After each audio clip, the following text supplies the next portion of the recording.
why he hadn't brought the food. And some of them had walked 10 or 15 miles, had gunny sacks. They were going to carry food back to their families, some of which were on the verge of starvation. And that's not an exaggeration. And he said, well, the food is kind of caught below Clapp's Dam over St. Louis, and we can't get through. Well, those men decided to take action. So they gathered about 40 of them with axes and picks and crowbars.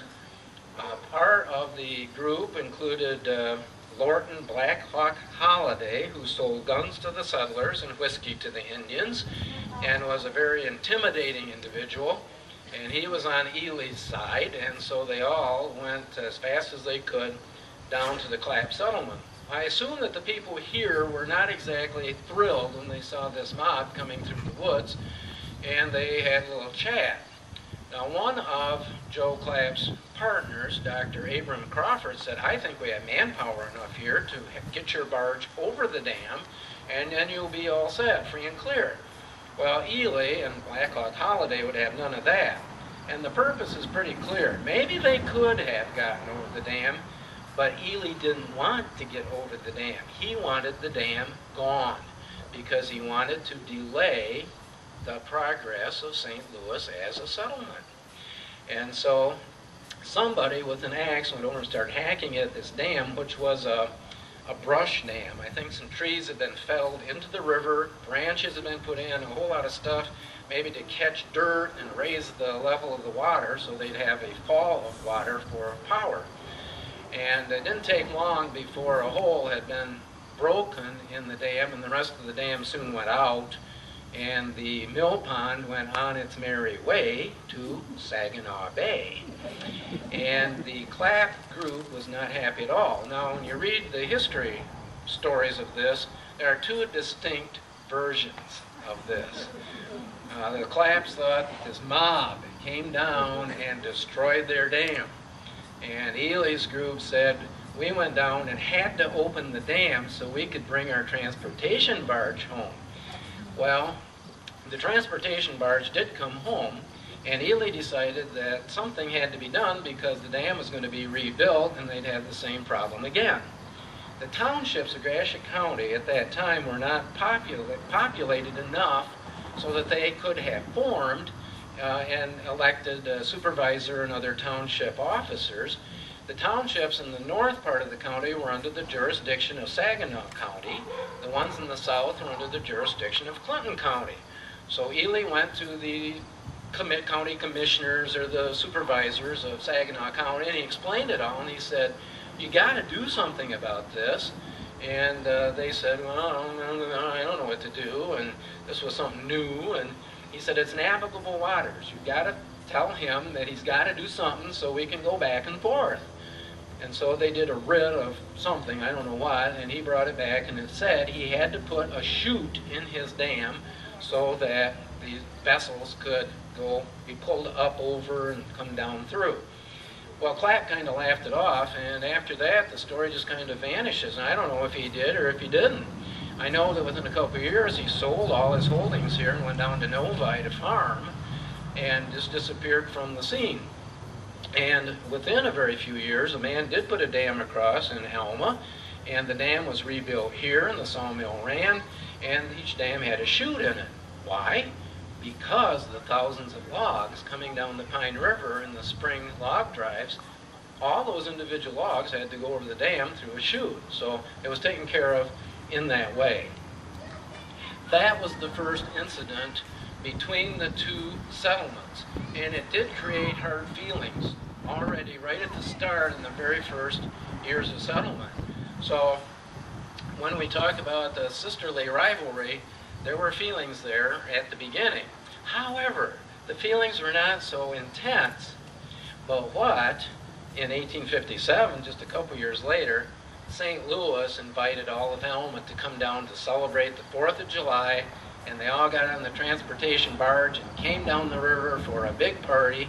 There wasn't much food, it was a starving time, but they did have somebody that could play a fiddle.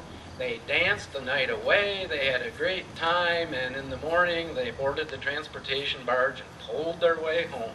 So you can't overlook stuff where you've been slighted or some terrible thing has happened to you if you can have a party instead.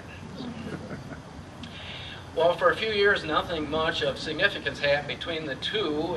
Each one was developing more dwellings and the normal things that would happen in a developing village. And then in the late 1870s, a whole different thing happened, and it all had to do with one man. And for many of you, the name is familiar, Ammi Wright. And Mr. Wright was one of the wealthiest lumbermen in the Saginaw Valley. He and his wife and infant son had arrived in Michigan from Vermont in 1850, and he got in on the ground floor of lumbering in the Saginaw Valley, made a fortune in lumbering, branched out into wholesaling, retailing, banking, railroads, manufacturing. He diversified, and he had made a lot of money. In the mid-1870s, his wife's health took a turn for the worse, and he wondered what to do. They had had, by that time, 5 children. 3 died of disease. They had 2 living children, and he decided to take her to Saratoga Springs, New York, to the famous spa, where she could take baths and all kinds of medical treatments. And so they actually moved there and bought a house. He commuted back to Michigan to take care of his interests.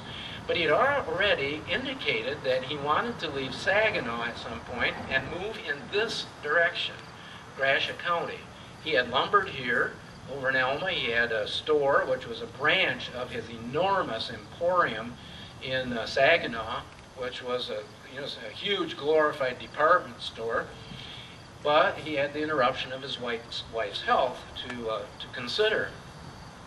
While they lived in Saratoga Springs, the daughter, who went there as a teenager, grew up and married a Saratoga Springs doctor. The son, who was young when they went there, grew into a teenager. And Mrs. Wright died in 1884 and was buried back in the home state of Vermont, and Wright came back to Michigan.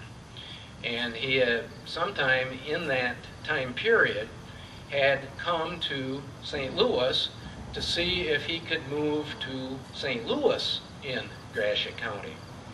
Now, a few years before, St. Louis had the serendipitous discovery of something called the magnetic mineral springs. And they discovered springs that produced water that was very salubrious, and people apparently did have very improved health. Some cripples were able to walk.